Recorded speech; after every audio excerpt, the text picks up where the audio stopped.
I love peace and power, man. Drop Nation, we are here. So excited, man. The drop shirts finally came.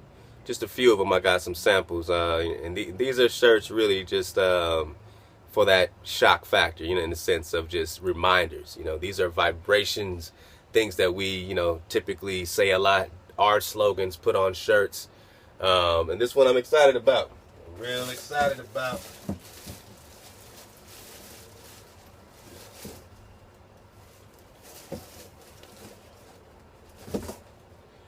All right.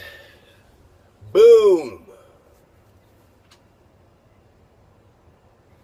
So the Drop Nation shirts are real simple. They're going to have, the 432 logo. And on the back will be a certain slogan that we have in Drop Nation. So these are for us, by us. And, what I'm saying, other people can rock these and still have that vibration and say, oh, okay, well, I didn't know that, man. You're like, yeah, man, well, go ahead and read this.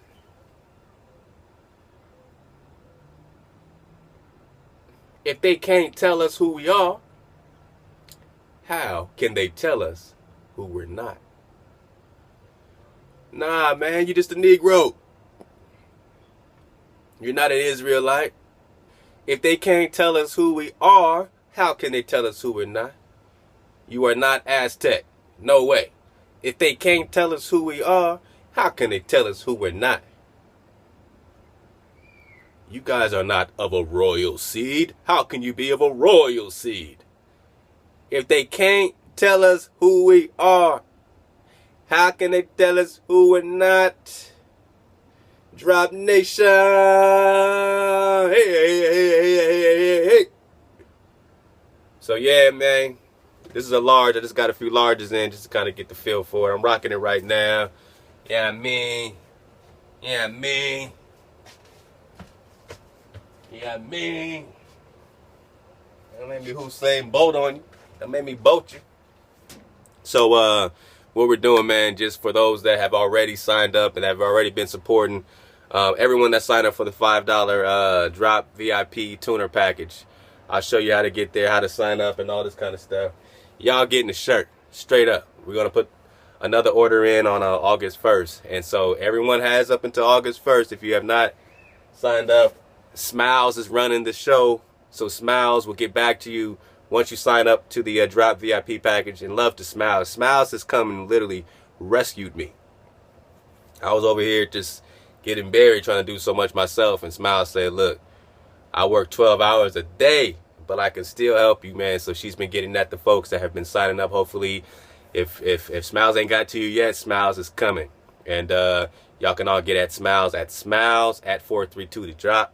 Smiles at 432 the drop, and Smiles will take care of you. And yeah, man, so for the $5 joints, what I'm saying, look, we're all trying to build something. What we're trying to build, we're trying to put out our products, we're trying to support Utah, all this kind of stuff. 10% of everything that comes through here goes right into Lex Will's GoFundMe.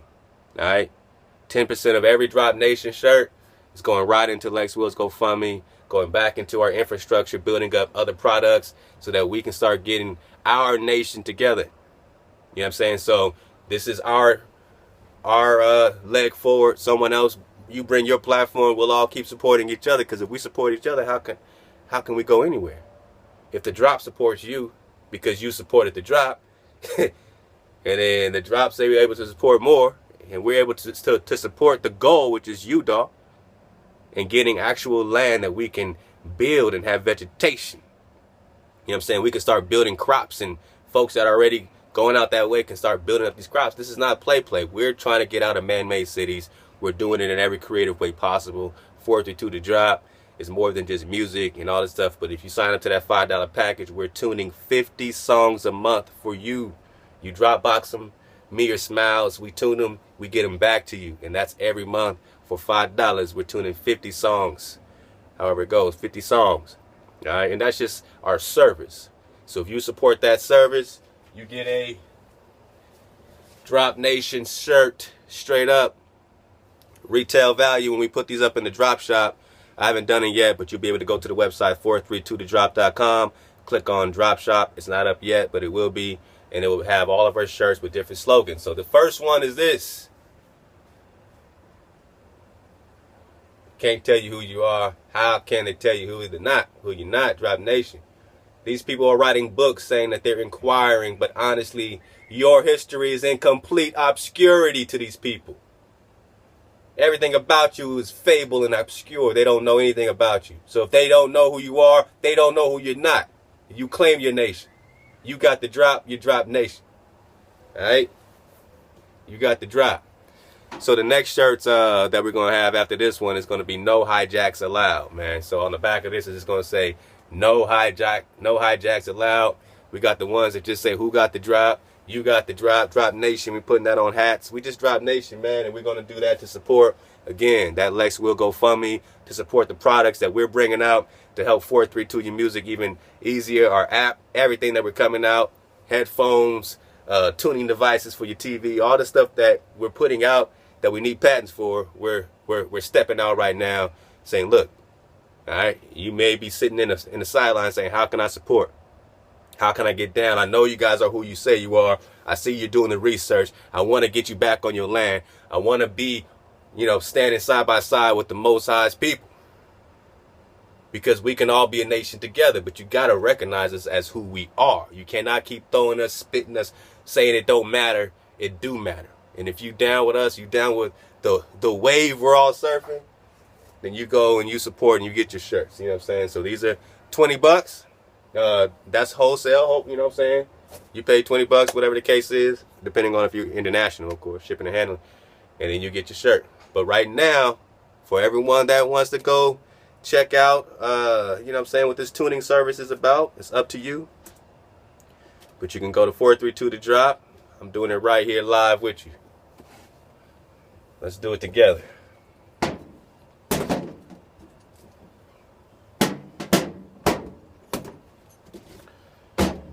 Alright, we're about to go into the zone.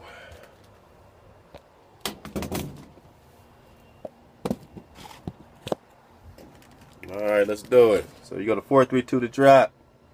You check it out. You see the latest drop. It is what it is. Drop tracks. You know what I'm saying? I always got to give some love to the street family out here, man. You know how we do it. Survival drop. You know what I'm saying? Get your drop. Get your drop. Get your tech drop. Get your war drop. Alright, know what's going on all over the place. Let's see. Get your, martial law drop. Alright. Getting to the root of it all. Uno on the beat. Yeah, Kings, man. This king came out swinging. He is not playing at all. So check out, subscribe to this king. Rah the Great, man. That's a long-time street fan for me.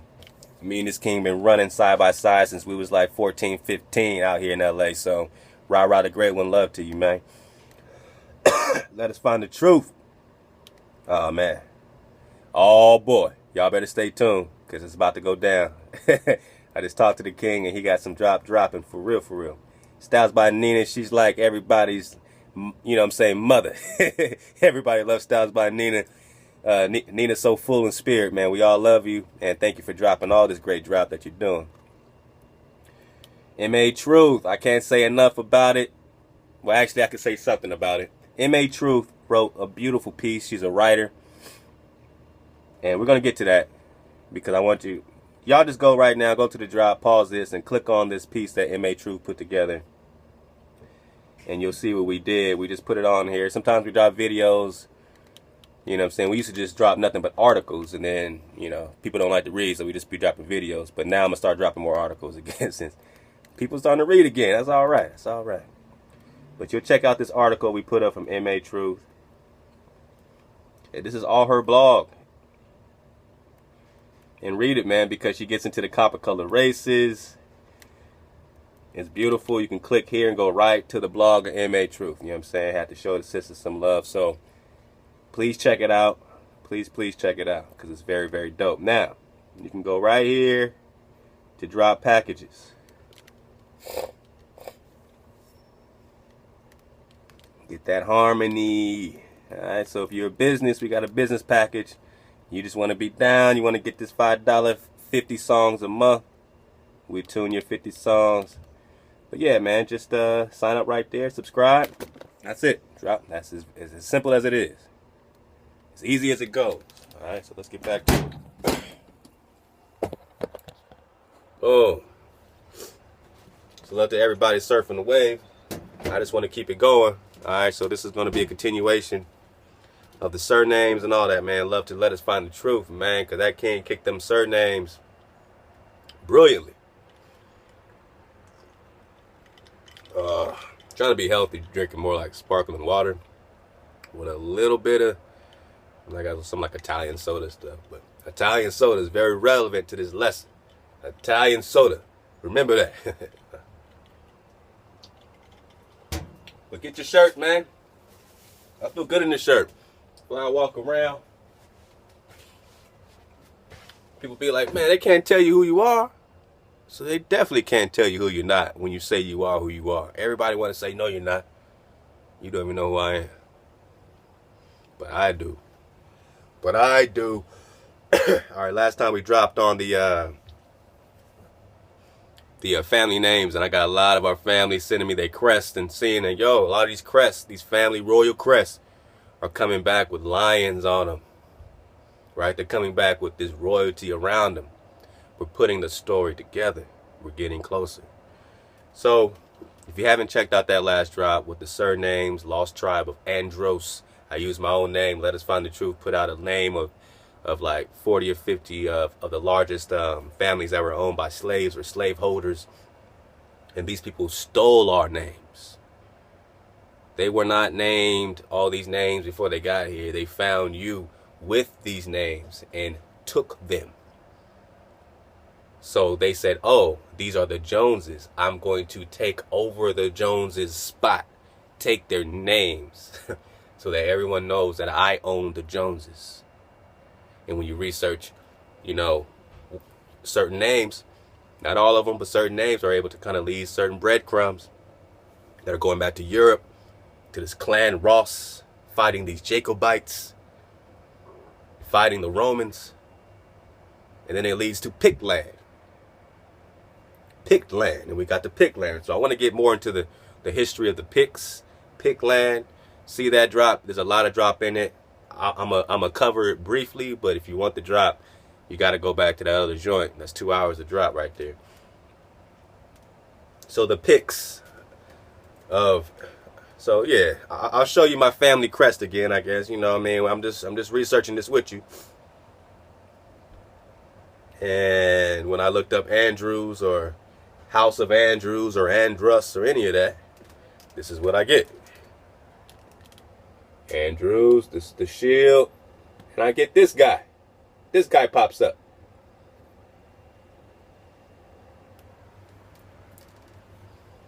This guy. Now, why would this guy pop up when I research this? Why does this copper colored brother, this ruddy brother, pop up? He's Clan Ross. So I'll just read the beginning so you know I'm not tripping. And check out the other video because I'm not trying to make this too long, going back over the same information. First they call him a Saracen, but then they then show you that they're referring to Israelites. Why? Because the last joint here you'll see it says Lost Tribes of Israel. Lost tribes of the house of Israel, which is going to take us today all the way into this lesson on the Lost Tribes of Andros. Andros.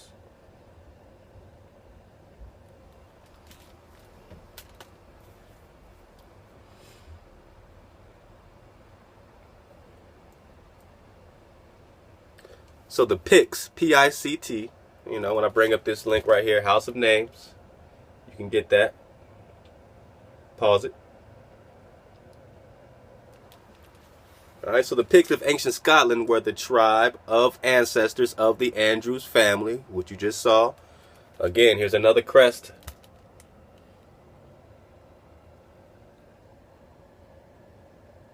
And this right here means wisdom is the conqueror of fortune. Wisdom is the conqueror of fortune.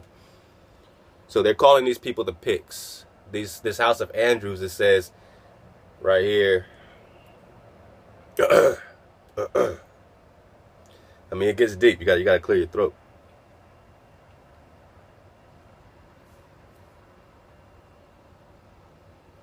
Gotta go back a page. Nope, go forward a page.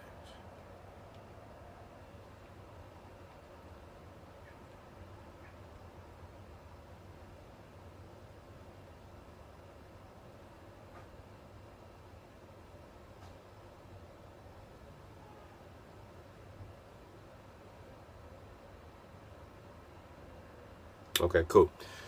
So I'm going to start right here. The Picts of ancient Scotland were the tribe of ancestors of the Andrews family. The name Andrews is derived from the baptismal name Andrew.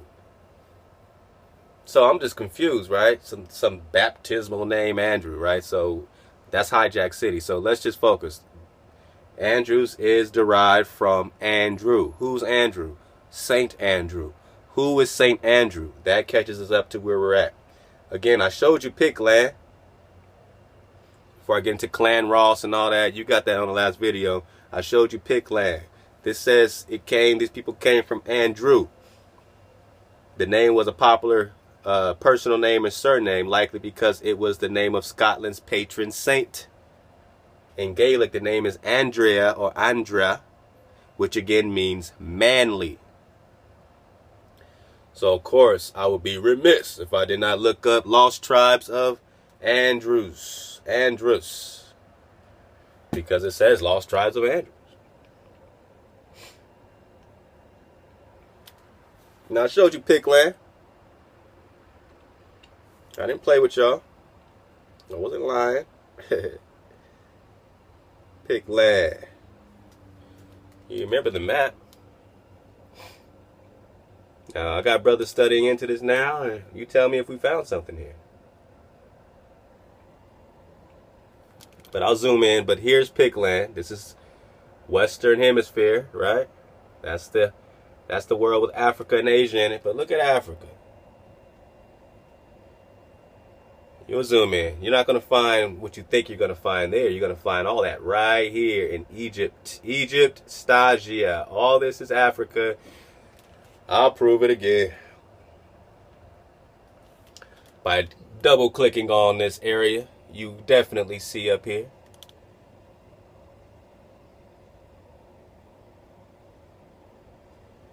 I'm giving you a full scope. This is Egypt. Kim. You see K-H-E-M. On top of that, you see Shem. S-H-E-M. You see it. I'm sorry, I'm backwards. S-H-E-M. Shem. What's that? Cush. Stagia is Egypt. You see Luxor. You see Kim. You even see Timbuktu. And peace to my brother. Was it Winifred? And some other brothers already been pointed out. If Timbuktu, they call it Timbuktu. If Timbuktu is here, then all those rumors of Mansa Musa coming from here, the Western Hemisphere, which is what? Connected to, this is South America, Peru. Black Kingdom, that's Cuzco. Black Kingdom, Black Coast, that's Kush. Timbuktu, Ku. Timbuktu, that's Mansa Musa's spot. That's the real thing. Right under Egypt, right next to Kush. The Mansa Musa is Montezuma. And some people are understanding that now. Same person. So that picture of Montezuma going around, everybody's picture of that Mansa Musa picture with the full guy, you know what I mean, looking like a brother. That's Montezuma. What else we got? So I showed you the map. Huh? I showed you Pictland. And Pictland is divided into 12 sections. You see the lion. All these are animals. Every tribe's named after, different animals. The lion is Judah.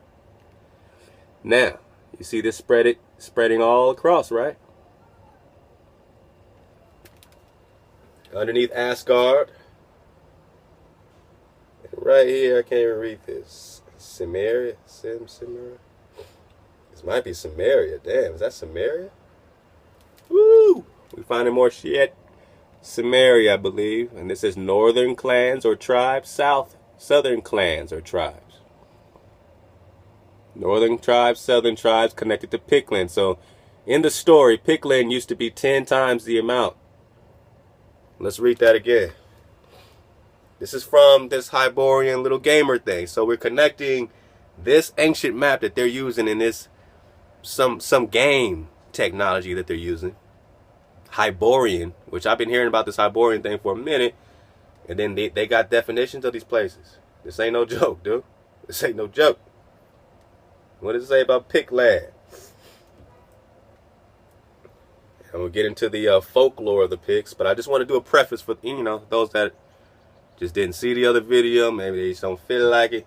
All right, so I want you to know that we ain't crazy. And then we're going to get deep. Come on, pop-ups, pop-ups. Pop-ups, pop-ups, man.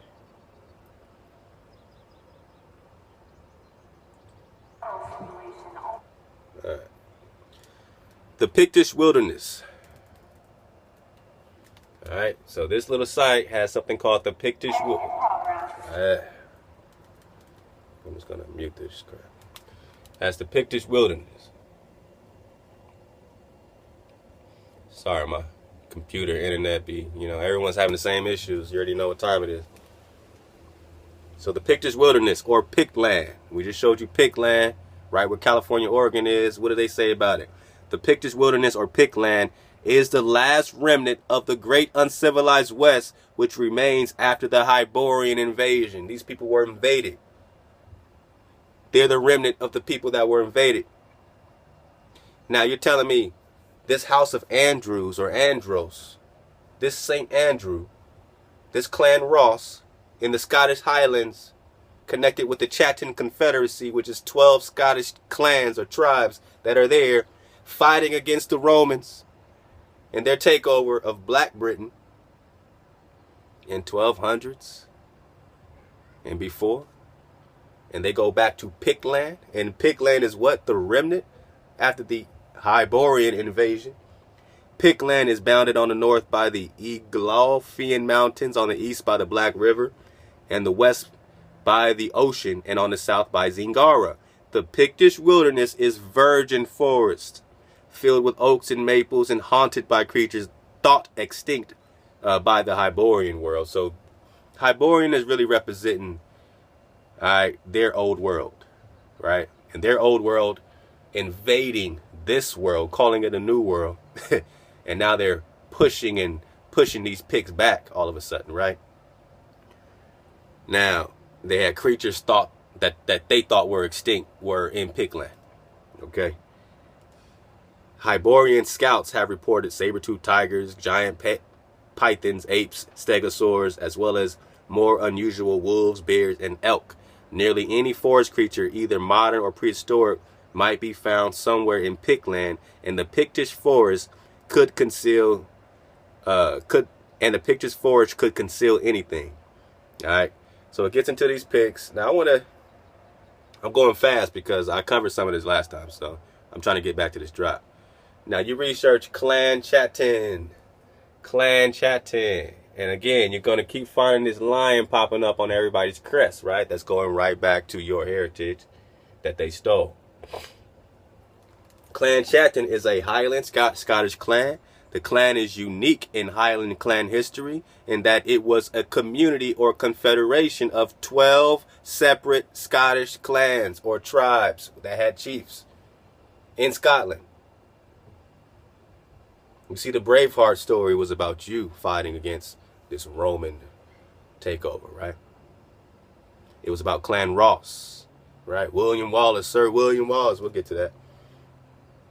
All right, so this Clan Chatton is a Highland Scottish clan. The clan is unique in Highland clan history. It's unique because it's a community or confederation of 12 separate Scottish clans or tribes, which each had their own clan chief recognized under Scottish law, or their own law, or their law that they brought with them, Scottish law, but who were united under and bound to a superior chief or the confederation for mutual solidarity, sustenance, and protection in the Middle Ages and early modern period in Scottish Highlands.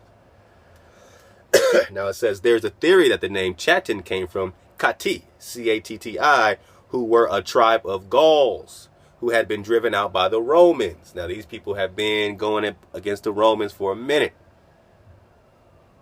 Let's just keep going. We read about this guy named Necton Mac Durant, however you say that.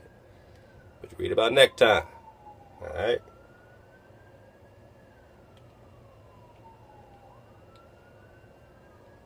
Necton, this is 700s, right? So he was the king of the Picts in 706, succeeding his brother Bride in 706. He is associated with significant religious reform in Pictland. So this Necton in 706 is associated with significant religious reform in Pictland. Sorry for the sirens, but you already know the block is hot, man. I'm spitting through the wire right now, man. This is red alert. You're going to hear that the whole time to keep you awake. So Necton is the king of the Picts in 706. Where was he ruling as the king of the Picts, you say? Well, the Pictish wilderness. Where's the Pictish wilderness, you say? Y'all know I'm crazy. Where's my map? Where's my map? Where's the Pictish wilderness? Where's Pictland? Pictland. And it's divided into 12 clans. Just like the Scottish Highlands. Interesting. But it started here, and it used to have 10 times the space. Remember what it said. These people used to have 10 times the space.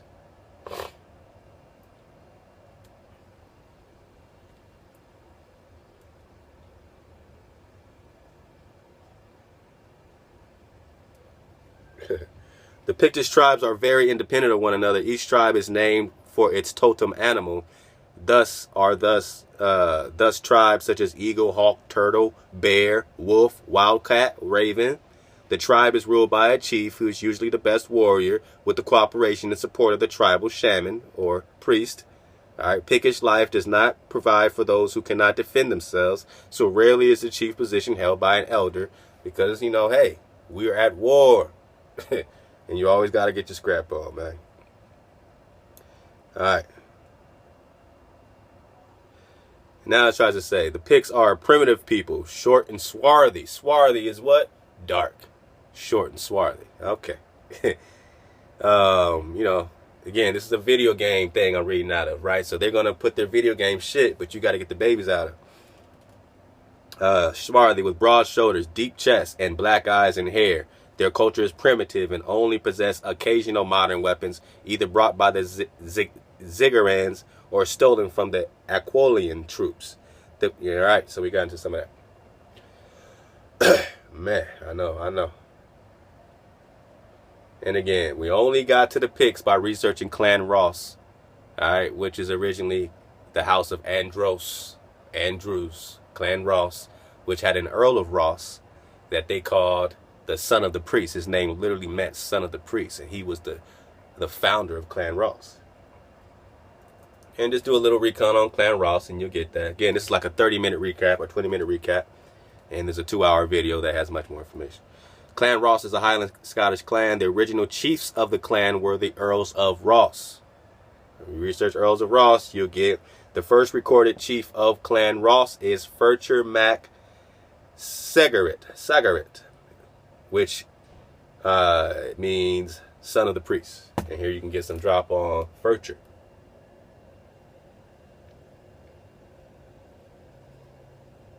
All right, 1214. Okay, so we're getting all of that Menasseh timeline, man. And it's been going down over there and going down over here. During the war in Scottish independence, the Clan Ross fought against the English at the Battle of Dunbar, where their chiefs, the Earl of Ross, was captured.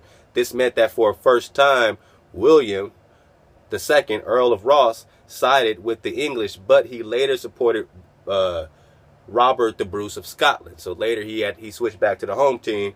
The Clan Ross fought alongside King Robert the Bruce when Earl Furcher, the chief, his grandson William. So his grandson William, so that this priest, the son of the priest, had a grandson also named William, and he led the clan against the English at the Battle of Bannockburn in 1314. All right, now you got William the Conqueror, and you got people named after the House of William. You know, now you got the last name Williams, different things. Now, either way, you research Williams is going to lead you to the Normans, what's going to lead you here, but all these are associated with each other. You know what I'm saying? All these clans are fighting against the Romans. All right. A lot of stuff. Okay, so now I can kick up. I think I'm good now to where I feel comfortable picking up where I want to pick up. Back to the lost tribes of Andros. And remember, we're only talking about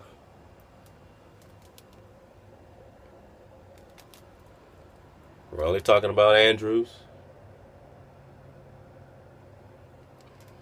We're only talking about Andrews. Okay? And when we talk about Andrews, we're talking about this slaveholder list provided to us by our brother Let Us Find the Truth. In his video, check out his last joint with the surnames. I dropped it in the last joint a little bit, but check out his original joint so you get all that drop. And on the slaveholder list, the first that was on his list was Andrew. And I said, damn, my last name's on here. It's the only A. It's the first on the list. Let me look it up. And that led us all the way back here to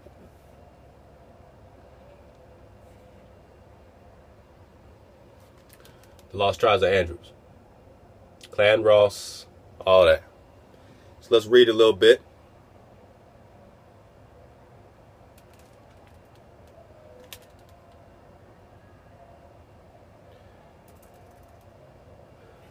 Alright. Now when you research this Andrews and all these royal crests and all this stuff like that,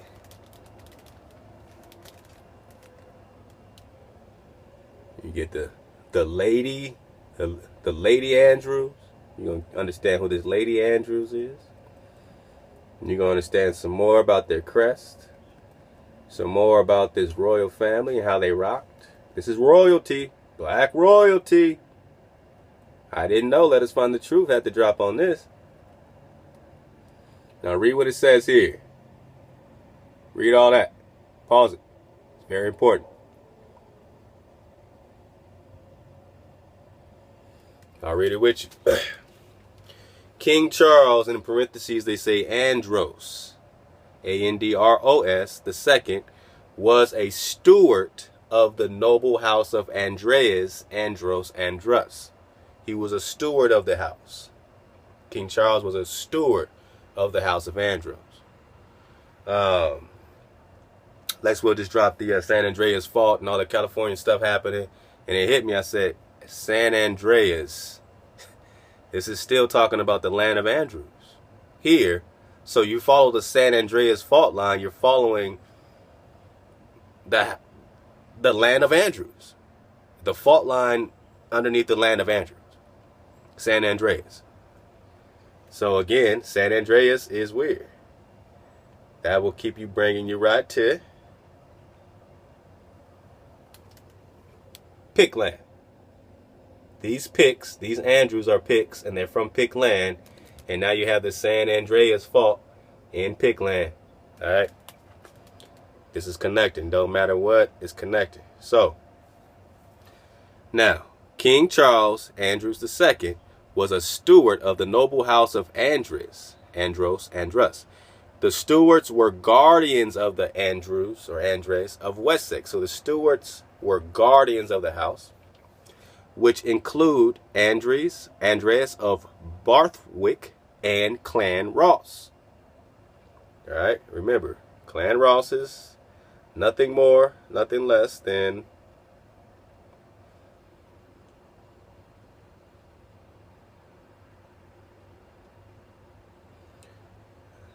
Skipping around. Let me get back to Clan Ross on my tabs. Okay, cool.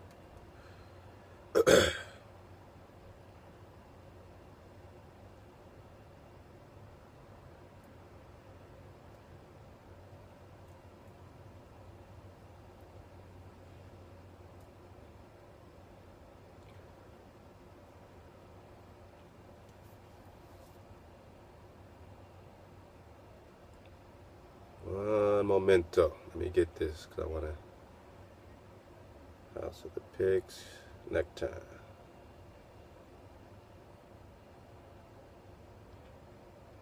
All right, let's start here. Remember necktie. So he is what? King of the Picts. You get the necktie because of what? Furcher. You know what I'm saying? Clan Ross. Clan Ross, King of the Picts. Let's go. Just in case we're really confused, we can always go back to Andrew's surnames. And you get the Picts of ancient Scotland were the tribe of the ancestors of what? The Andrews family. The Picts of ancient Scotland were the tribe of the ancestors of the Andrews family. Now let's go back to the lost tribes of Andrews. Now, so the stewards were guardians of the house of Andrews of Wessex, which included Andres of Barthwick and Clan Ross. The union between Christina de Ross and Viking Olaf Magnusson was significant because not only did it create peace between the two houses of Danite Viking, House of William the Conqueror, and the house of Andreas from the race of Saint Andrew. So when you hear Saint Andrew, just like we heard in the very beginning, just go back. We're going to make sure we tie those together. The Picts of ancient Scotland were the tribe of the ancestors of the Andrews family. The name Andrews is derived from the baptismal name Andrew, which in Greek means manly. The name was popular as both a personal name and a surname, likely because it was the name of a Scottish patron saint, Scotland's patron saint. In Gaelic, the name Andrea means manly. So this is the name of the patron saint who? Saint Andrew. What about Saint Andrew? Let's keep reading. So the house of Andrew and the house of William the Conqueror were united. All right, so the house of Andrews, let me read that again from the top. The stewards were guardians. Let me just read it from right here. All right. It created peace between the two houses of Danite Vikings, house of Williams the Conqueror and house of William the Conqueror, and the house of Andreas from the race of Saint Andrew, and the kindred of the kings of Jerusalem. Now, I'm not making this up. I'm just researching Andrews. And in Andrews, you get Andros, you get Clan Ross, you get the Picts, you get the Pictish kings, you get Pictland there, then you get the Chatton Confederation. And the Chatton Confederation that's happening in Britain is what? I said the Chatton Confederation is who? Clan Chatton. You look it up. You look up that shield, and you look up Clan Chatton. And this is basic. I'm just skimming. I'm skimming. Y'all can dig deeper into all this.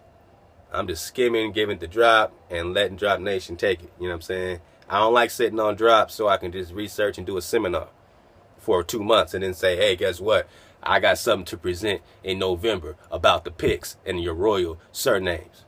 Let Us Find the Truth didn't sit on this until we could put together a big production and give y'all production for everyone to look at us and say, oh, look, they putting together big seminars and productions. No, we're just dropping it. We're just dropping it because we don't have time. We have to wake up now. They stole our names. They stole our royalty. But now we can trace it back. We can prove who we are. We've been waking up. Everybody been sending me their crests, and all of them got these lions on them. All of them got lions on them. All of them got these, you know what I'm saying, this unity. that was happening there and here. All this was united force. The Picts here and the Picts there was united. They were invaded, and they were being invaded over there by the Romans. Fighting the Romans here, fighting all these invaders here, Spaniards, Romans, Turks, whatever you want to call them. Clan Chatton is a Highland Scottish clan. The clan is unique in Highlands clan history in that it was a community or confederation of 12 separate Scottish clans. This is in Europe. 1200s before that, which each had their own clan chief recognized under Scottish law, but who were united under and bound to a superior chief of the confederation for mutual solidarity, sustenance, and protection in the Middle Ages and early modern period in Scottish Highlands. Oh! This was a tribe of Gauls, they called them. Driven out by the Romans, they say.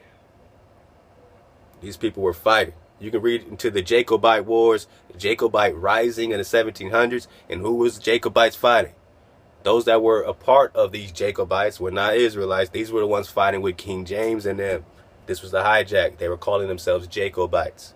And the ones that were fighting the Jacobites, that they were calling barbarians and Vikings and all this other kind of stuff, is what? Israelites. Clan Ross. Scottish Highlands. Back to Pictland. Back to the 12 tribes here, 12 tribes there. Let's go. I'll say it again.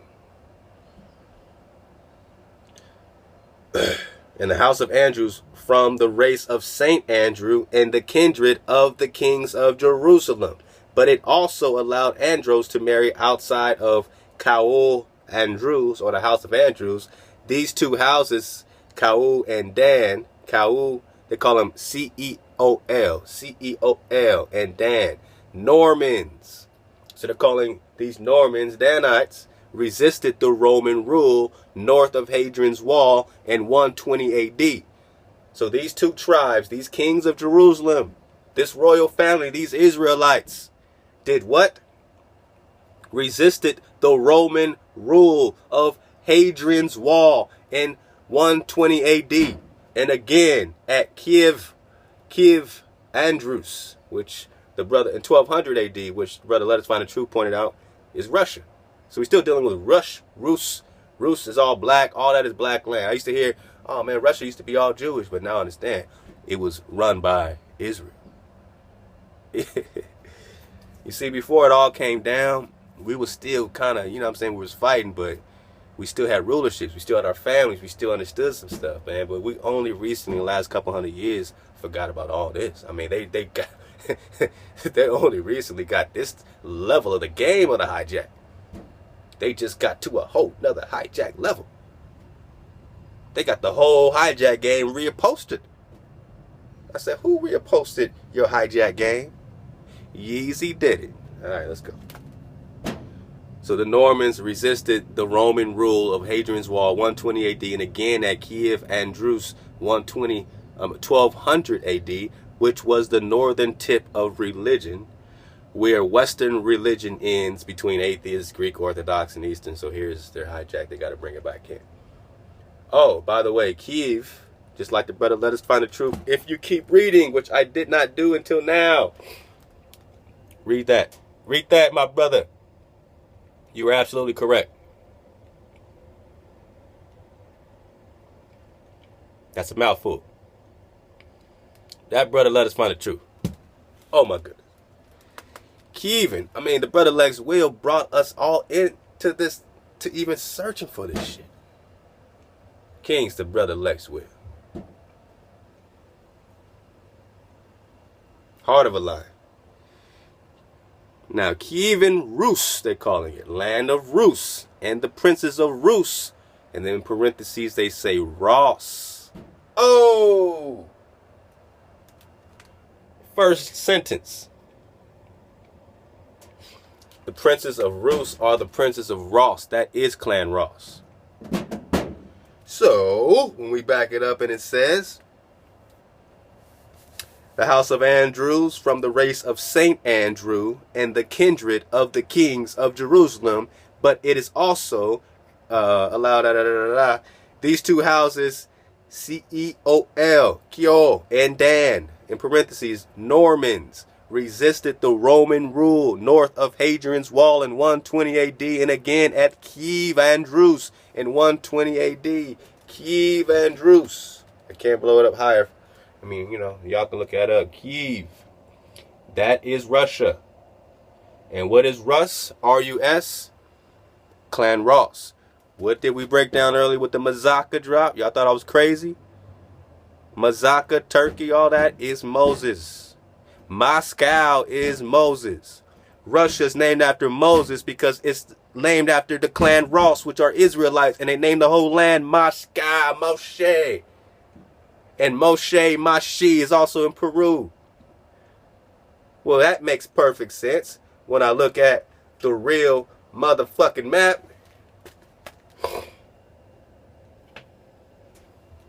And I just start zooming down into South America. And I go right into the Black Kingdom. Right into Peru. And around here is where the Moshika languages are. And they said it was just made extinct about 100 years ago. That means in 1900s, people were still speaking this Moshik language. What is the Moshik language? Look it up. You see Amazonia. Again, Timbuktu. What's that, Kush? Where's Shem again? Let's find Shem. Shem is right on top. Right on top of Egypt. And again, I showed you Africa. And I said, go over here in this map and find you a familiar place. Because it looks like everything they say was in Africa is right here. And my other brother pointed out about this also has Thoth. Thoth Amun, Amun, spell barrier. Well, you don't think this is Egypt? You don't think Thoth put a spell on you? You don't think Thoth put a slave vibration on your ass? Then why do we have Thoth's motherfucking spell barrier? I'm sorry, man. I get a little upset when I see spell barrier and I see my people are under a spell. And I can't help but correlate Thoth's spell barrier and the hijack with what's going on here. Now right here you see Zimbabwe. Right here you see Punt. And that's right next to Iranistan. So that's the real Iran. Ha ha ha ha. This is the real Iran. Ha ha. They put everything over there, but it's not over there. Everything that's really over there is right here. This is Iranistan. This is Zimbabwe. And I hope you can see this right here. Thoth Amun spell barrier. So what is that? Why is Thoth spell barrier right here in South America? Come on, Africans. Come on, Africans. I mean, you're African, right? You're African? Okay. If you're African, you got to do this. Oh, by the way, that's the land of no return. And that's Thoth, his spell barrier. This is Zimbabwe. This is Iranistan. Let's go to Africa, since you think you're African. I'm just going to scroll to Africa. Oh, am I there? Yeah, buddy. Now, I'm going to let you just look at Africa and tell me if you see any damn thing that they told you. This is the ancient map. I'm not saying what's there now. I'm saying what was really there. This is what's in Africa.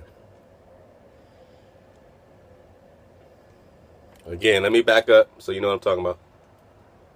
This is the map. It's all connected. This is the old map. We're all connected. Alright. Now, around here. Wow, yeah. Around here to here would be, I guess, where Atlantis was sunk, right? And this became the waters that they couldn't cross. Alright.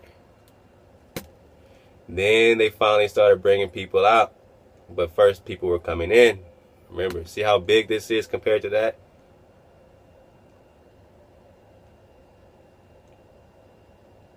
Now, it don't have to be bigger. This had to be bigger. Nobody got to argue about that. But just look at your names when I go into Africa. I'm going to go to where Egypt is supposed to be. And let's see what they call Egypt. They call it Utara Kora, Mountain of Mist, Utara Kora City, Coastal Utara Kora. I never heard of that shit. Shadow Plains. And they keep calling this thing Vendhya. So they have the Central Vendhya, Central Vendhya. They got the Vendhya Desert. Okay.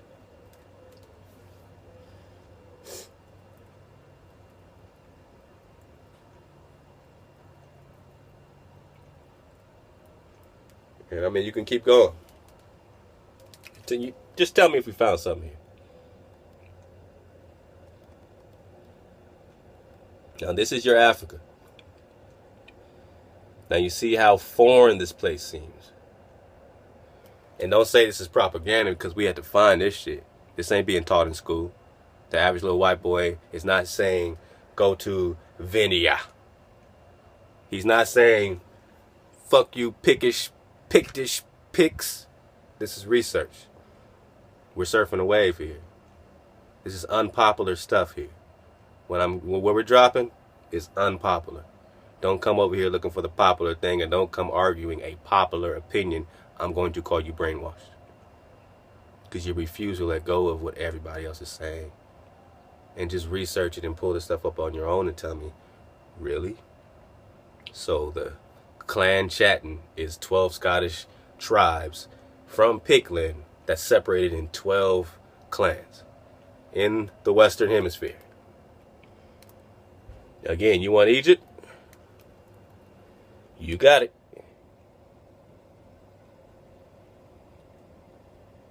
You want Kush? You got it. You want Timbuktu? You got it. You want Shem? You got it.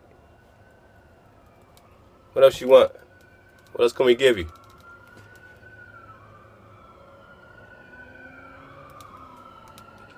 Red alert, red alert.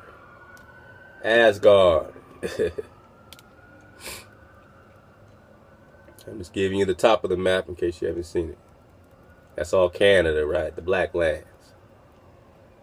All the way across. Well, that's Asia. This would be, yeah, however it is. All right. You see what the waters are named. Does this map seem like it's a joke, or did it take a lot of time? So you go scroll through it. The main thing I'm bringing out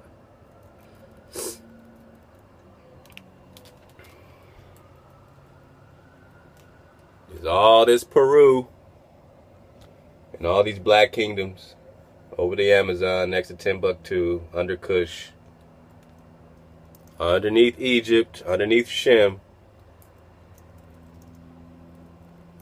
and Pictland. That's on the coast right now. This is where I'm at right now. I'm literally, my last name is Andrews.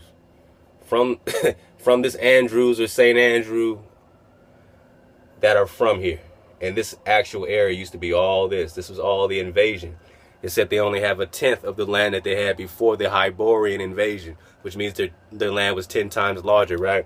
So you got to spread that on out. And that's all that is that four corners we're talking about. But there's certain specifically where we're going, which is why we got to specifically go there. Some people say, what about this wilderness? I've not researched every wilderness near a city near you. Yes, that's in theory better than being in a man-made environment. I don't know what's in that wilderness. I don't know. I'm just pointing to a wilderness over here, and it is near me. I don't know if that's complete. I don't know, but it is, and I can't do nothing about that. But that's where I'm researching personally. You can research your wilderness. I'm researching Utah. I'm researching Pictland. And it appears that there's some drop coming out of it. All right. So, we got a little bit of this. Got a little bit of that. Again, we're just talking. We're just talking Andrews. And I didn't ask these people to give me this copper color, brother. Right? Because pretty much they'll give you anything. Now, let's look at this right quick. We're doing good on time. It's not going to be a 2-hour video, I don't think. But if it is, kick back, man. Get some popcorn, take a break, come back tomorrow. You already know. Let's do it.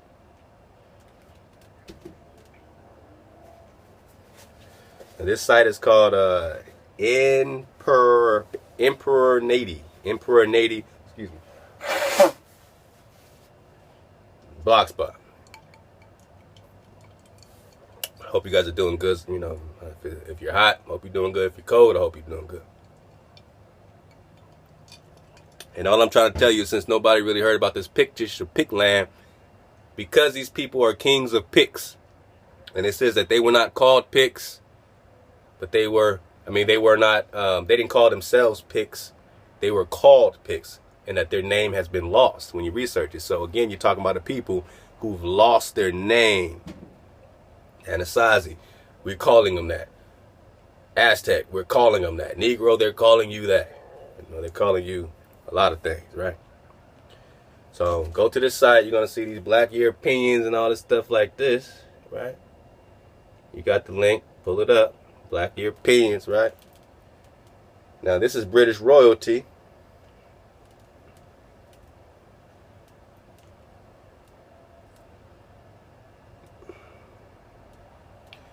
And they don't say it here, but later they'll show you this exact same image, and underneath her would say Lady Andros, Andrus. This is a royal family. Just look at her gear. And that's just what's happening. So I'm gonna get down a little bit. Okay. Scotland. You're Scottish. Don't think white. Scottish Highlands.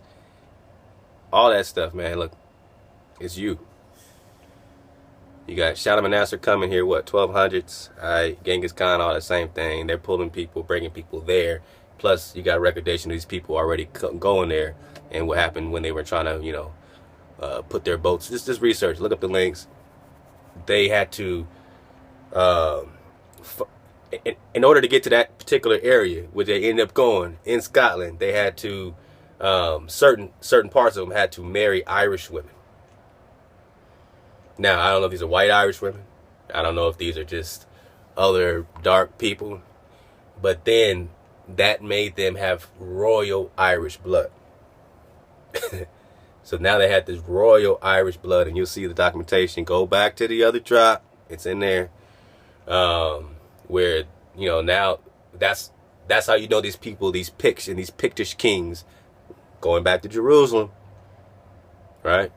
Necton and all these people, they're royalty. So these people, because they knew they were royal, they had to marry their women so that they can have royal blood. And I'm not going to go there again with you. I got other documentation this time, but check out that last drop. Now, this black European thing, pull it up and read it. We're going to go quick. Scottish. Now, I kept seeing more, right? More kept popping up on certain crests. It pops up. Sometimes they'll throw it in there. When you look at, this is the family crest of Andrews, Anniesley, Blake, Balthwick. So they're putting a bunch of names together. I haven't researched all this, but towards the middle, towards the end, they have more, M-O-I-R and M-O-R-E. Now, they're talking about the Moors, right? Or are these Moors just different sects of people? And that's why these definitions keep changing. Some people go back to Morocco. Some go back to Mu. Some go back to this. But these are people being called different things. Why?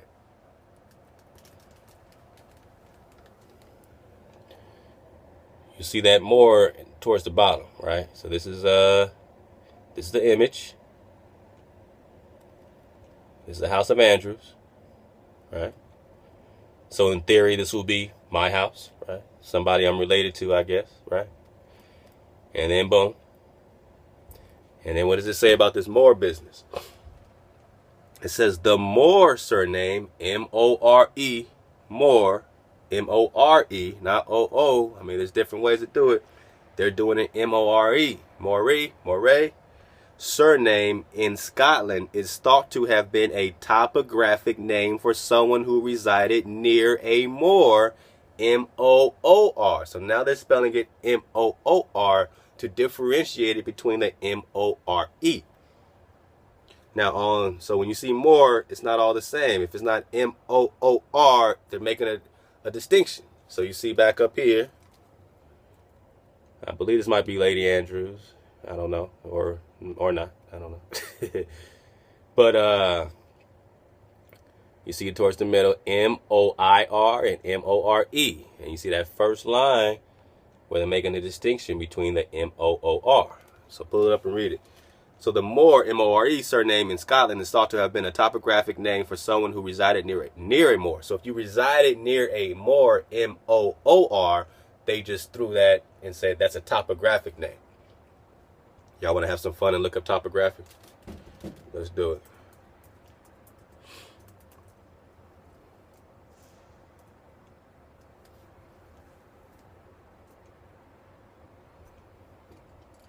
You gotta enjoy this, because no one's expecting this. You know what I'm saying? You know what I'm saying? One sister or brother might drop something and get us all researching on something else. We're definitely functioning like a organism. You know what I'm saying? One organism. And now we see why. Topography is a detailed map of the surface featuring features of lands. It includes the mountains, hills, So we're just talking about a map. We're just talking about geography. Topography, geography. Geography, topography. All right, let's get back. So the Moor, M-O-R-E, surname in Scotland is thought to have been a topographic or a map or a geographic name for someone who resided near a moor, M-O-O-R, or heath, H-E-A-T-H. So look up heath.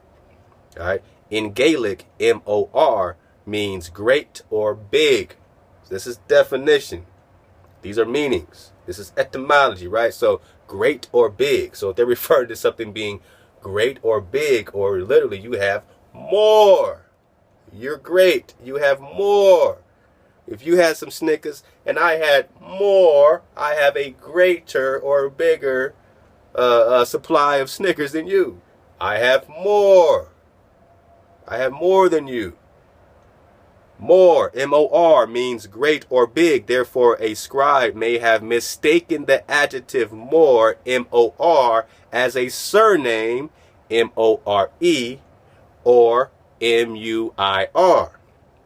That may explain the occurrence of the surname Muir, M-U-I-R, or a variant in northern Scotland. So just because you see that pop up, you got to research it. You got to know if it has been a mistake. A scribe may have making a mistake or mistaken the adjective M-O-R as a surname, M-O-R-E, or M-U-I-R, and all these other things. And you see how they spell it specifically M-O-R-E, not M-O-O-R. All right. Now let's keep going. Now you got this picture, the one I put on the thumbnail last time. You got the king joint, family crest of Andros. My name is spelled A-N-D-R-E-W-S. My last name is A-N-D-R-E-W-S. So, you know, hey, that's pretty amazing. And you can keep reading more about the Picts. The Picts were what? So now we're back to Picts. So when you see this and you hear about these Pictish kings, and what did we just read?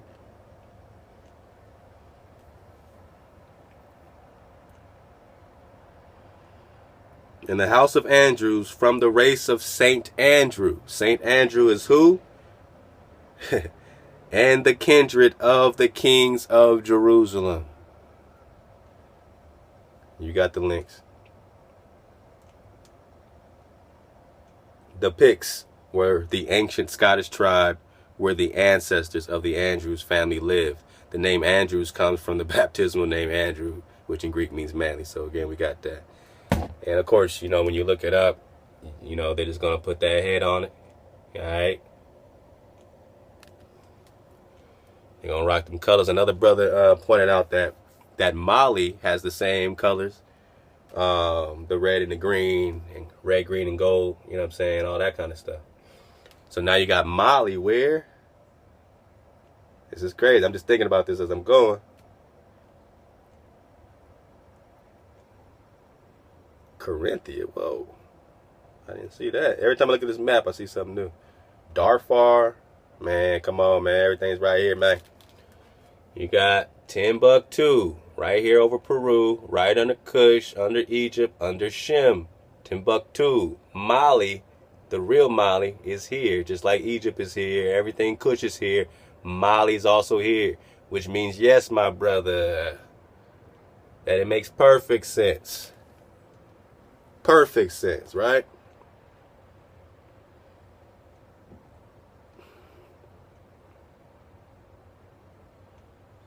That now, you know what I'm saying, when I see these colors, right, and that these were the same colors in Mali, and Mansa Musa was rocking them, that means that Mansa Musa is Montezuma was rocking them, which means that the Aztecs were rocking them. Are you understanding?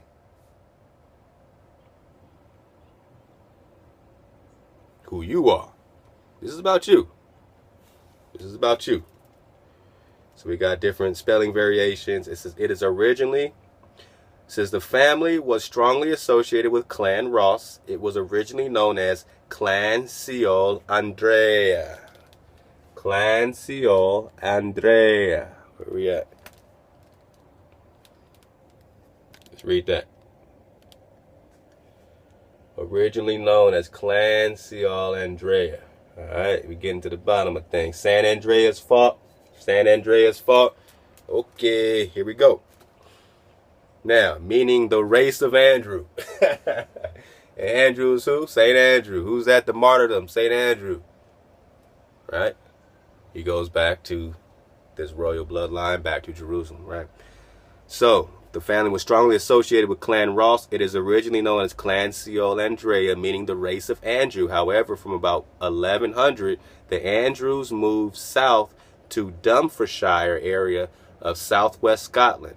You got Duncan Andrew, chief of the clan, all right, and you got him rendering, it said he rendered homage to King Edward I of England in 1296.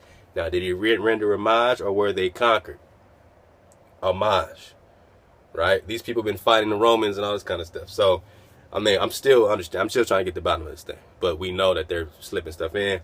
And we also know that these people have been fighting for a long time against the oppressor. So if they had to render homage, it must have been after a hefty ass whooping. And they had to, you know, but I don't know. Maybe this King Edward is going back to, what did we just get here? King Charles Andrews II.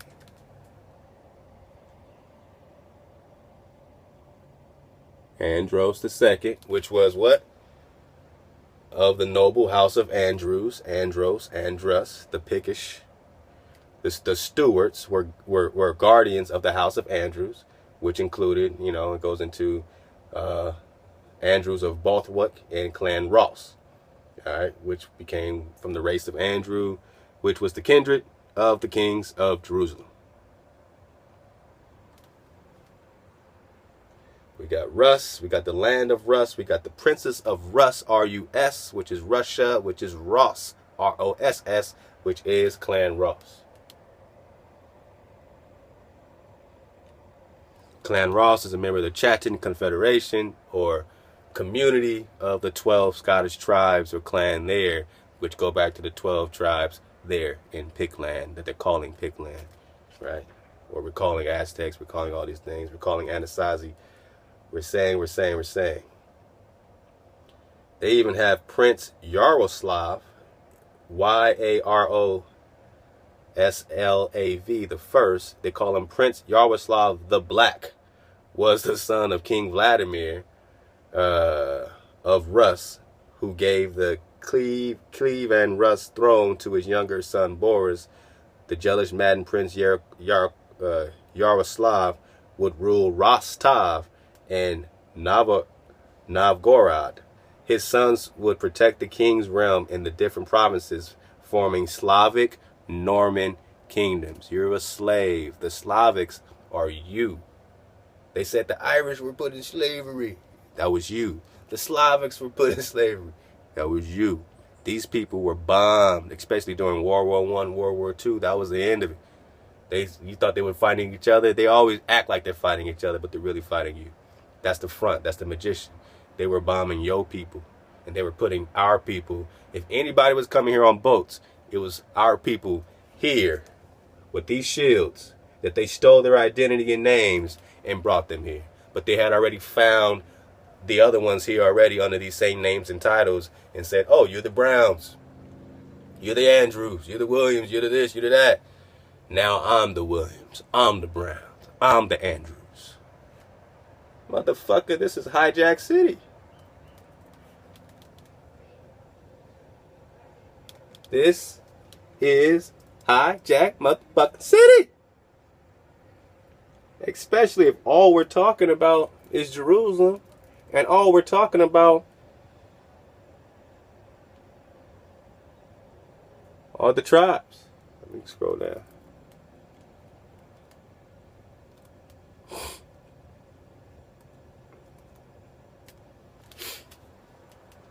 You got the Andrews DNA Project. Especially if all we're talking about is Israel.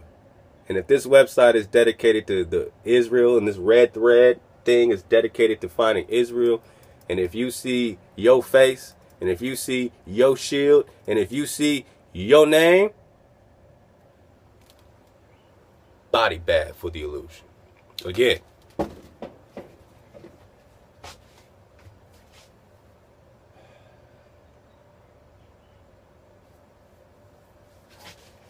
this shirt is so powerful, Drop Nation. Someone's just talking yak about you can't be this and you can't be that. You just turn your back to it. This is a time when it's respectful to turn your back on the motherfucker. You ain't this, you ain't. Jerusalem's a myth. This is a myth. Have you heard of the Pictish kings? Who?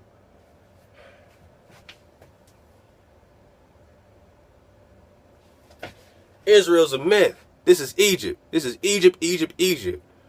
All right, well, how can Egypt be here and there? It just is. So it's one world order. Yeah. Is that righteous? Sure. It's righteous to have your place here and there and be ruling over everybody with Thoth spell barrier and the land of no return? This is Egypt? Yeah, because Israel's a myth. The white man made it up.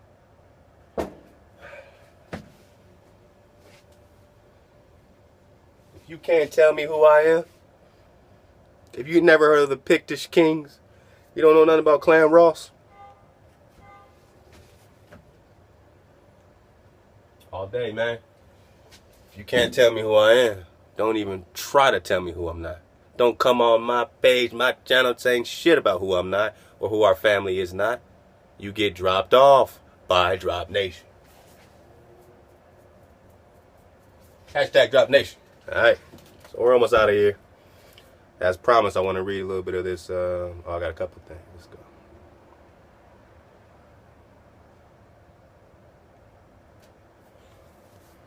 Might have to pull a chair up for this.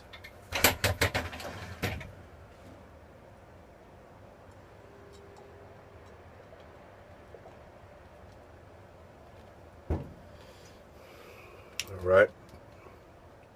This is like a 4-pager, but it's written very small, so I mean, I can put it up. Don't know if you'll be able to see it. Maybe a little bit. Huh? Yeah, you can see that. So get that. I'm about to start going in. I don't want to read all of it. I want you to read it. But how are we doing on time? Maybe I can get through some of it here. Here. Let's just see what they got to say. I don't know. I haven't read this, so I don't know what's in it. We're going to get that. And then I'm going to give you a little bit on these, on the land rights and the grants and all this kind of stuff like that that's going on with the Homestead Act. Some stuff like that, man. Folklore of the Picts. There are two different ways of looking in at the word myth, as an entirely fictitious account of something or someone, or as in mythology, basis and fundamental tales and legendary material that underpin whole religions and cultures. It was already worth it. I already feel value in reading this joint. You know what I'm saying? I already feel good about it. because they just broke down myths. When people say you're a myth, are you speaking mythology? Because if you're speaking mythology, you're saying that there's still a basis and fundamental tales and legendary material. This is legendary material that underpin whole religions and cultures. So it underpins whole religions and cultures. This fundamental material, this underlay, this underpin. You're saying that it's still it has a basis. All right. So you say, oh, the 12 tribe is a myth until you see the basis in the tribes in Scotland and in Pictland. And you say, oh, okay. Well, there's a basis for it. Whatever you want to call it. We call ourselves the energy, the remnant. The only energy can awaken. It always goes back to energy, frequency, and vibration. You see those that are on the vibration and surf the wave, all the ones being sending in their names with these shields on them. And all them shields are lines and royalty because they have a vibration that is being woken up by their families. These are royal families that have been slaughtered. Doesn't it make sense for them to arrive at the destination? So I'll read that from the top and I'll just keep going. Let's go. There are two different ways of looking at the word myth: as an entirely fictitious account or something or someone, or as mythology.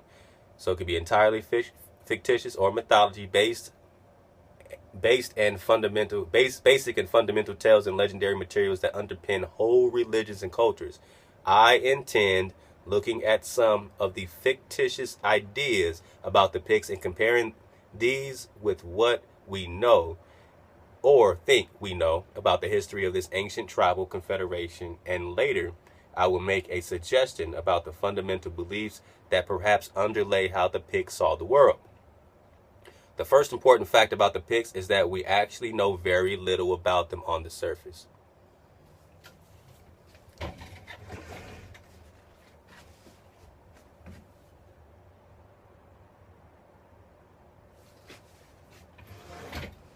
They don't know who you are. They can't tell you who you're not.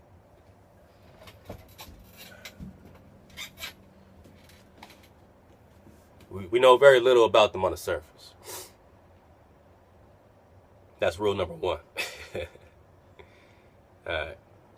The first important fact about the Picts is that we know very little about them on the surface. No matter what language or languages they spoke, we have no written accounts of them in their own words.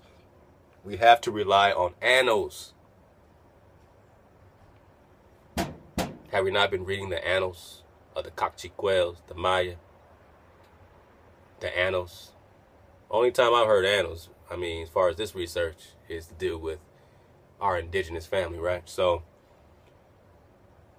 we have to rely on the annals and commentaries from Firth of Scotland for any contemporary accounts of the Picts. This has led to the situation where the mystery surrounding the Picts has allowed the most remarkable speculation about them to flourish.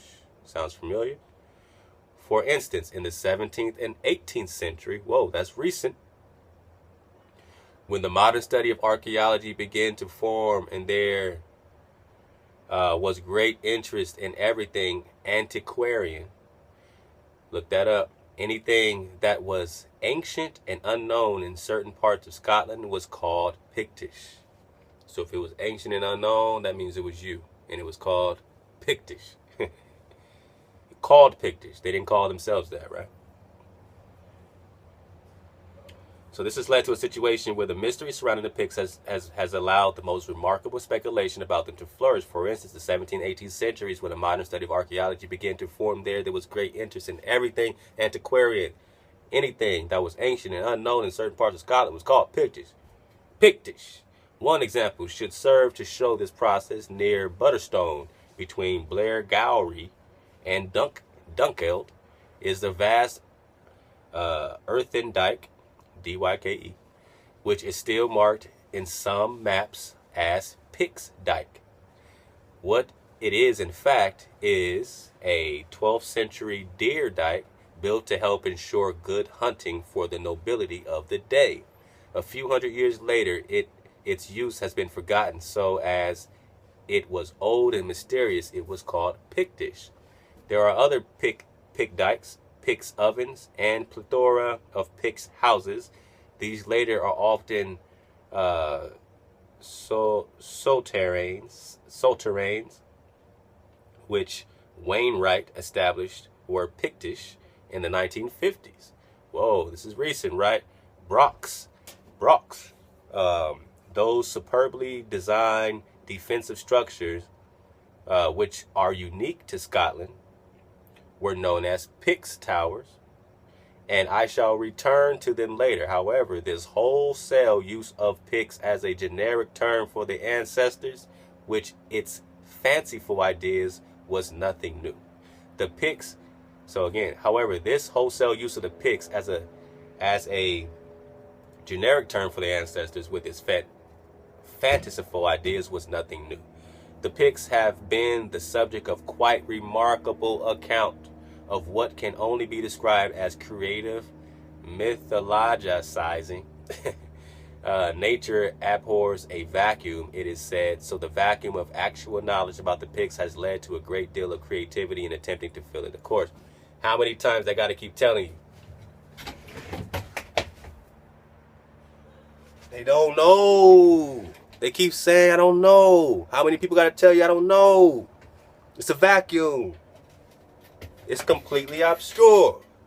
A particular example of this has been investigated by Rivet and Smith in their excellent book, The Place Names of Roman Britain, to which I will return in a moment. On account of the origin of the Picts, which comes from an Irish book of invasions and conquest, states that the Picts were descended from the Scythian named Gelon, Gelon, son of Hercules, and were called Agathrisi. Now, these are just their fantastic nobles, right? So we just read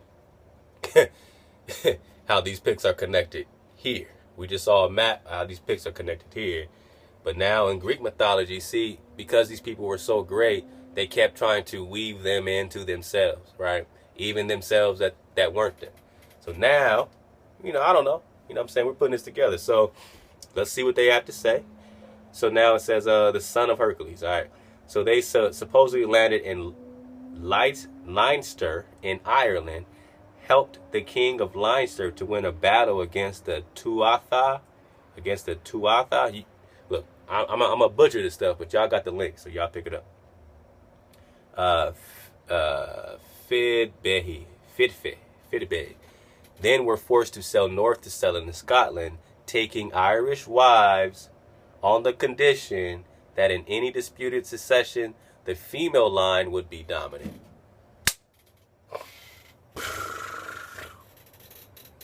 Body bag, man. When I say body bag, man, I mean body bag, man. That means the illusion got to get down or they got to lay down. They got to get with it or they got to get left on.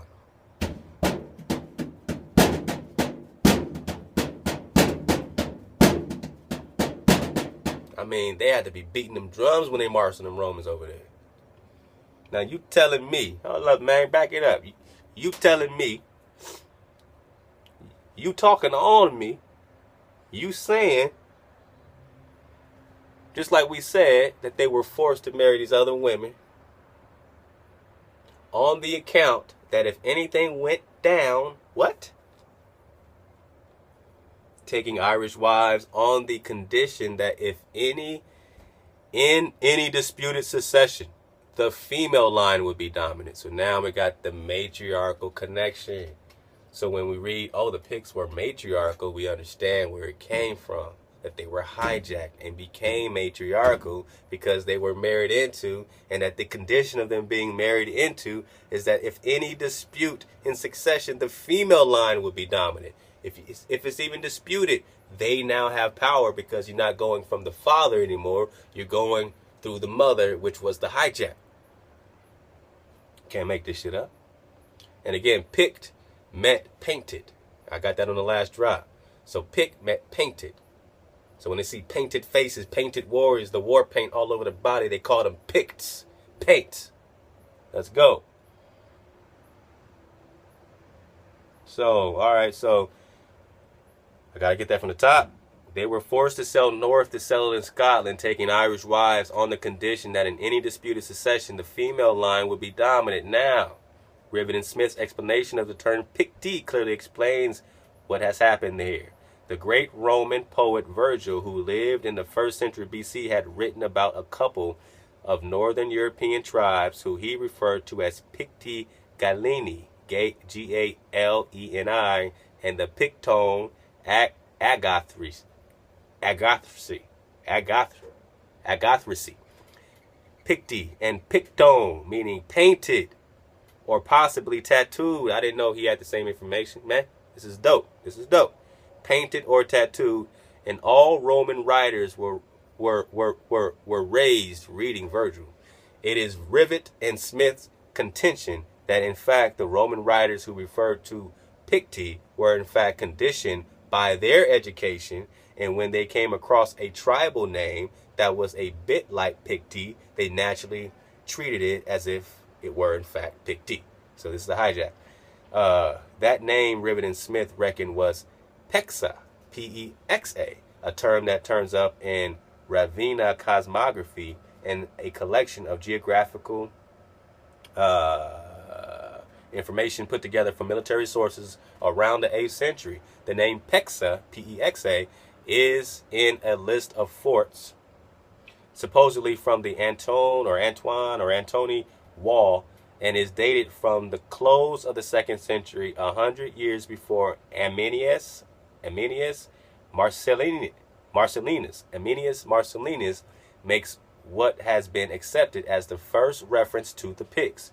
It is worth noting that Ammianus Marcellius makes 3 references to the Picts, 2 as Picts and 1 as Pecti. Rivet and Smith are convinced that Pexa is a place name, but is not a place name, but a tribal name. When we compare Pexa with the names we know were given to the Picts by others, the situation becomes a bit clearer. Old English gives Piokta, Old Norse Petri, and Welsh gives Pethrari. Add in the fact that the oral tradition in Scotland also calls them Pects, P-E-C-H-T-S, and the idea that Picti was a name given by the invading Romans.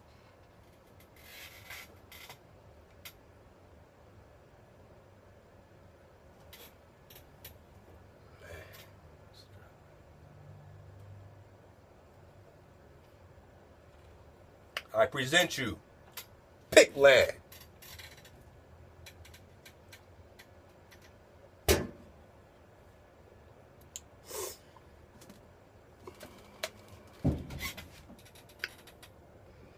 I present you Pictland. All right.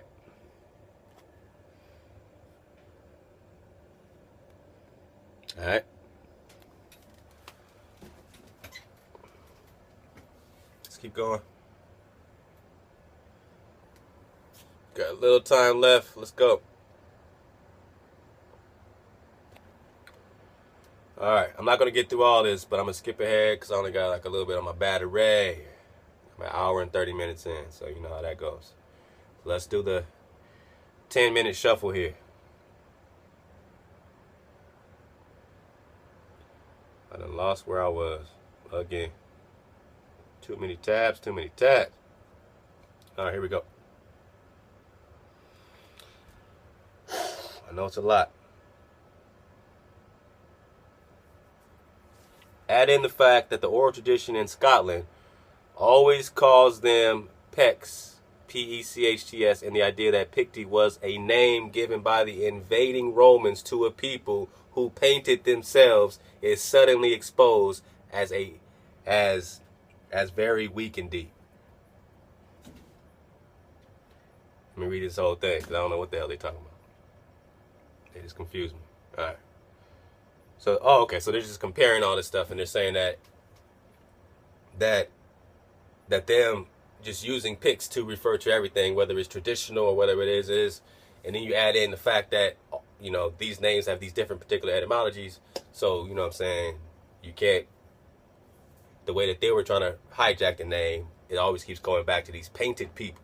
Old English gives Pecta, Old Norse Petri, and Welsh gives Pithwyr, Peithwyr, however you say that.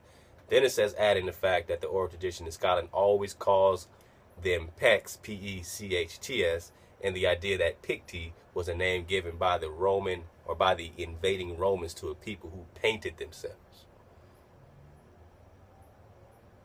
And however they're throwing in, it's suddenly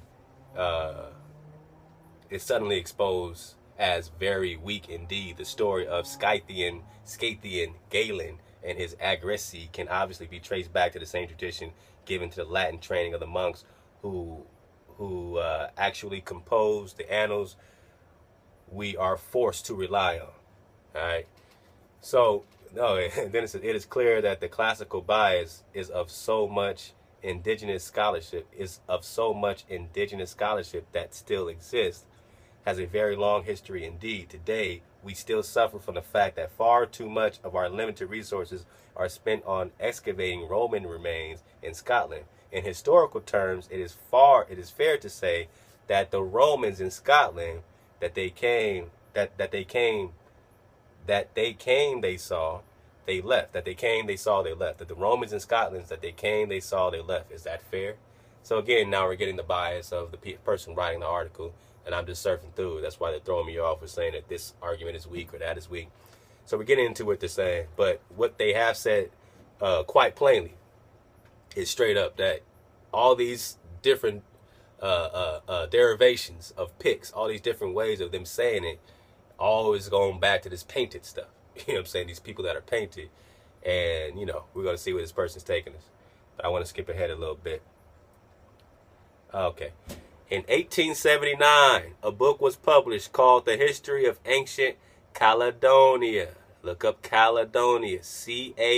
Caledonia. Caledonia. Written by John McLaren from Dunning, near the ancient Pictish capital of Forteviot. F-O-R-T-E-V-I-O-T. Forteviot. In this, McLaren takes one of the wilder explanations for the mysterious origins of the Picts. Here comes the drop. I said I'm just reading this to get the baby out the bathwater. I don't care about this opinion. I want to know what they're throwing out. I want to know what they consider crazy. Because whatever they consider crazy got to be the drop. Because they ain't going to just come out and just be real. Certain people are real. And certain people are giving you some stuff, but they're giving you babies. They're going to try to flush it down the bathwater. And you got to save them babies before they get to flushing down the bathwater. So before they say this is a crazy thing, remember, oh, it's crazy? You got the nerve to call this crazy? Oh, it's absurd. Remember we were reading the book History United States by J.C. Ridpath, and he had all this stuff about how you are in complete obscurity, but it is absurd to call you an Israelite. But he has no clue about your migration patterns, your dates, nothing. But it's absurd to call you a group of people. But he doesn't know who you are. But to call you this group of people is crazy because it makes them feel judged. To know what they did to these people. That they were the remnant. That they were invaded. And these people say, it's absurd. What did he say? I'm sorry, I'm getting too excited. Can't sit down. I can't sit down. Can't do it. Let's go. Let's go, let's go, let's go. In 1879, a book was published called The History of Ancient Caledonia, written by John McLaren from Dunning. What does this guy have to say? In this book, McLaren takes one of the wilder explanations for the mysterious origins of the Picts. What is his wild explanation about you? About the origins of the Picts. And you can get this book. You can get this book. It's called History of Ancient Caledonia. Somebody cop this, Truth. Please put this on the PDF, King. The idea, check it out. McLaren takes one of the wilder explanations for the mysterious origins of the Picts. The idea that they were one of the lost tribes of Israel.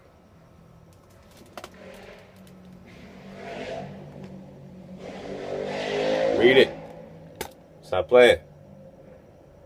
You have to read this, all right? To the wild, absurd thing that he throws out, just like the other author that they have. They always throw it out. But the idea that they're Israelites is absurd, but we don't know who the hell they are. Well, we tell them. We don't know who we are. If it's completely obscure, if you're saying that that all this is shrouded in mystery, but then you're going to throw out his ideas, it's one of the wilder explanations. I mean, we don't know who you are, but that seems pretty wild. According to who? The idea that they were one of the lost tribes of Israel. According to him, Daniel and Lazarus arrived at Montrose in the distant past. Daniel and Lazarus arrived at Montrose. Research. In the distant past, bearing with them the stone of destiny, and founded a new nation. The fact that he has them accompanied by a man called McKintyre, M-C-I-N-T-Y-R-E, gives the game away. Clan names of this sort are less. He's going to debunk this because he said that they're following, or a man is with them named McKintyre. And he said this gives the game away, that you guys cannot be Israelites because clan names of this sort are less than 1,000 years old. However, this serves as an example of the approach taken to trying to provide a background history of the Picts. So we're going to throw that out because we're going to throw out, regardless of your 12 Scottish clans and your Pictland divided into 12 clans here, 12 clans there, the Pictish king. Regardless, man, you know, no one cares about Necton, the king of the Picts. Yeah, you know, no one cares. Regardless of all that, the fact that this guy was accompanied by a man named McKintyre gives the game away, because McKintyre's names, or names of that sort, are less than 1,000 years old. So if his name isn't McKintyre, it's cool. But if it's McKintyre, because McKintyre is less than 1,000 years old, y'all can't be Israelites. You see the hypocrisy. You see the bullshit. He's going to give you a bunch of drop and then just say, this is absurd. Hijack, right? So we can recognize hijacks, but we can still get the babies out the bathwater. That you can go pick this book up, History of Ancient Caledonia, Caledonia, Ancient Caledonia. And you can dig on it. And he's going into it, showing you some drop about these people being Israelites. And we don't even need that. We don't even need that. We can just look up the Picts and the Andrews and House of Andrews, Clan Ross, and we're still going to get the same thing. We're still going to get the same thing from a separate source. So they don't need to confirm about the Israel. No problem. Because I'm going to get it right here that the House of Andrews was from the race of St. Andrew and the kindred of the kings of Jerusalem.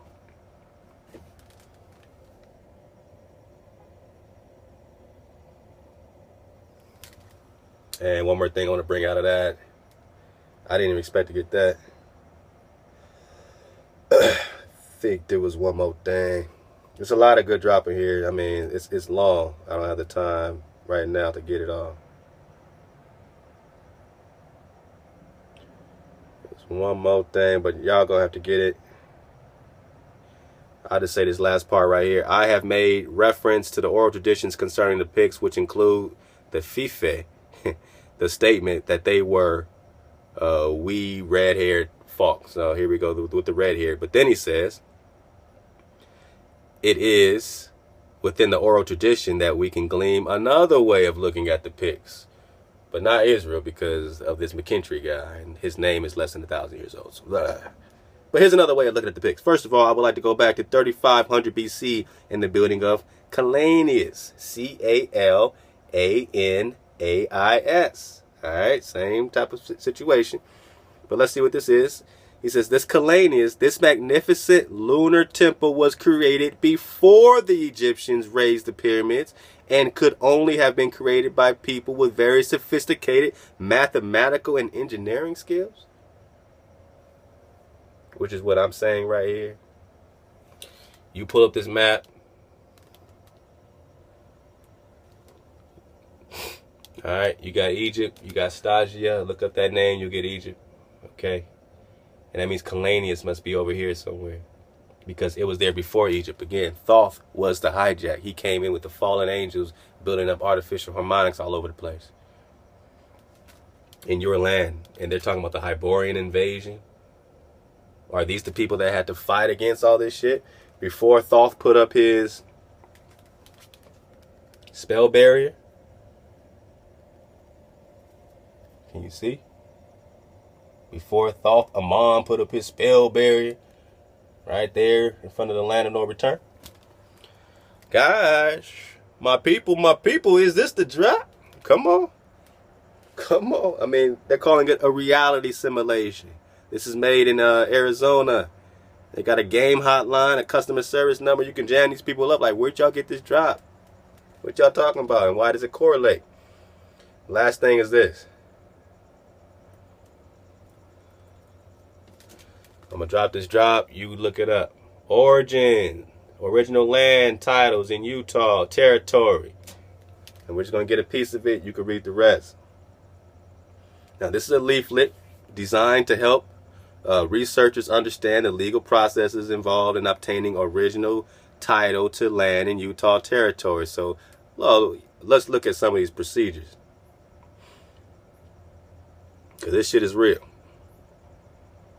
Congress provided for the establishment of land offices in various districts throughout the United States to carry out the business of transferring land from public to private ownership. Regardless of the method used to acquire land, some basic interactions with the land office created universal documents. An entry made at the land office was a notation in the records of that office that a particular applicant intended to acquire title to a specific land.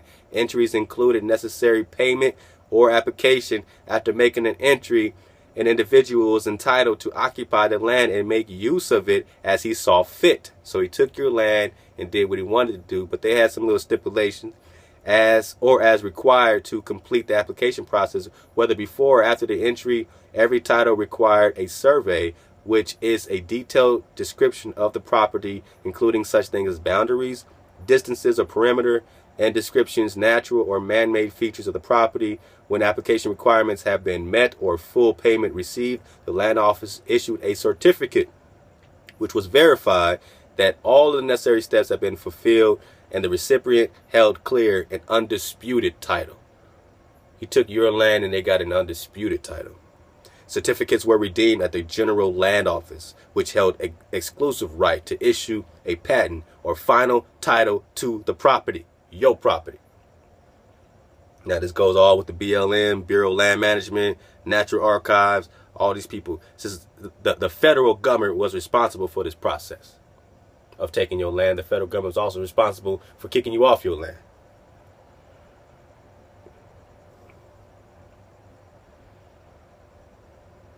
Land purchase.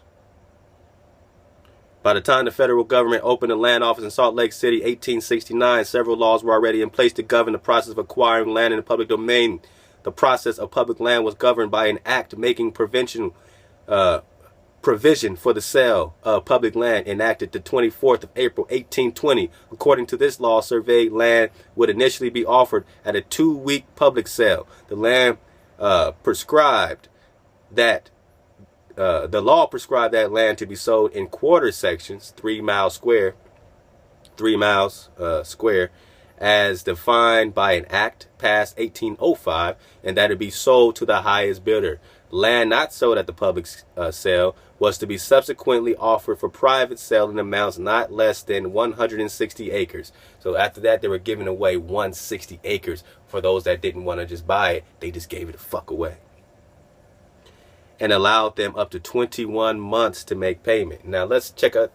They had 21 months to make these payments. I'm about to let you know how much it costs. Alright. Where were we?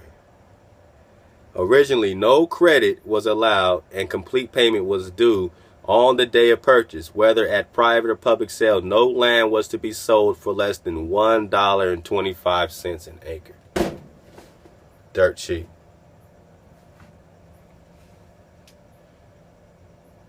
The law gives settlers first right to purchase 160 acres and allowing them 21 months to make payment on $1.25 an acre if they weren't just giving it for free.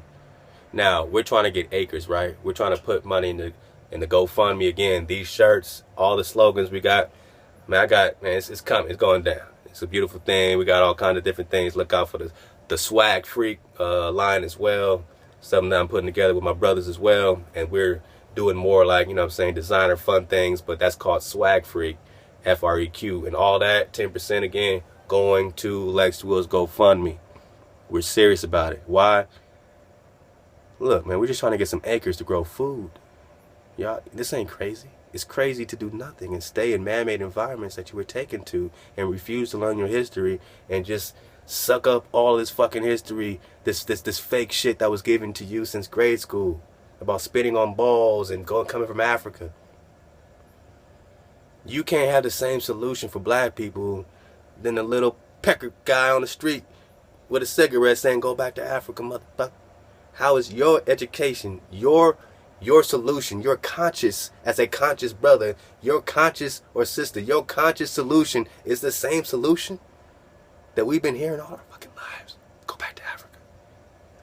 Go back to Africa. Go back to Africa. Go back to Africa. Wait. So you're telling me you want to go from Kush, right? You want to go from Egypt. You want to go from Kehm, Kim, and Shem. You want to go from Kush and Timbuktu and Peru and the Black Kingdoms. We should just go from all this history and all this ancient land that is ours. And we should leave all that and go to Africa. We should go here.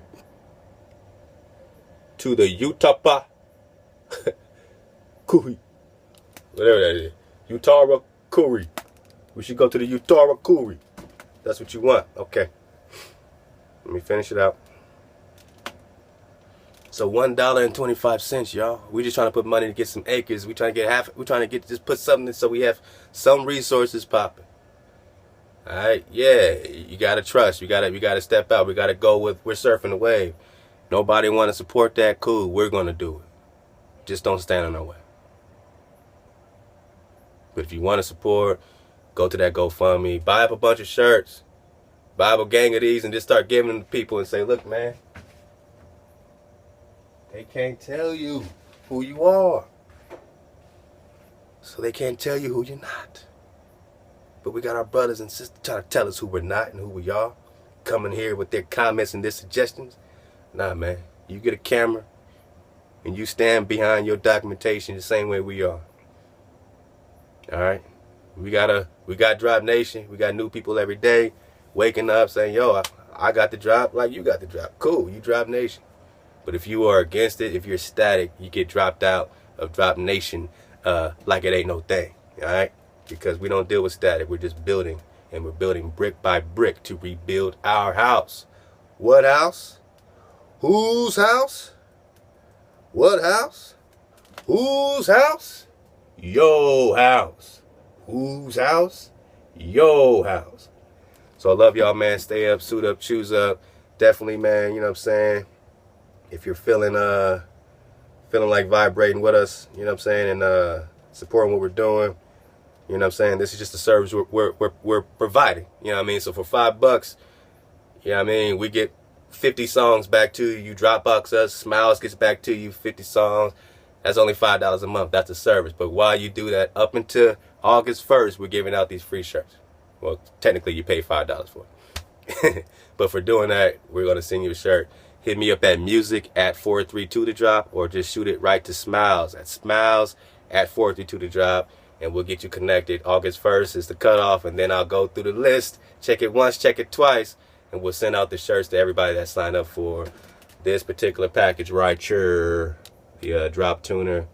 And I mean, that's just a way of rocking with us and surfing the wave and helping us build and support Lex Will as well. So I love y'all. Stay up, suit up, choose up, and research this Picts, research Pictland, and research your own family crest and your own history, man.